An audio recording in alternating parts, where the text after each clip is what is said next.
Naaresto ng Police Regional Office 10 ang top 1 regional most wanted person sa pamamagitan ng pagsisilbi ng warrant of arrest sa Purok 5, Barangay Poblasyon, Impasugong, Bukidnon, bandang alas 6:20 ng gabi ng Agosto 3, taong kasalukuyan. Sa isinagawang joint operation ng tracker team ng Impasugong Municipal Police Station, katuwang ang Bukidnon PIU, 1st Bukidnon PMFC, Bukidnon Provincial Intelligence Team at Regional Intelligence Unit 10, naaresto ang akusadong nakilala lamang sa alias na Marvin, 40 anyos, may asawa, laborer at residente ng Impasugong, Bukidnon. Nahaharap ang akusado sa 5 bilang ng qualified rape at 2 bilang ng acts of lasciviousness sa ilalim ng Revised Penal Code kaugnay ng Section 5B ng Republic Act No.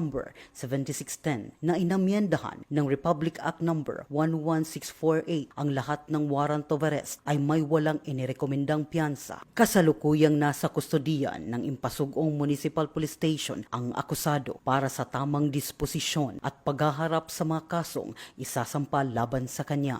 Mula dito sa Police Regional Office 10, Bukidnon Police Provincial Office, ako ang iyong PNN correspondent, Police Corporal Michelle Gulay Abatayo, alagad ng batas, tagataguyod ng Balitang Pulis.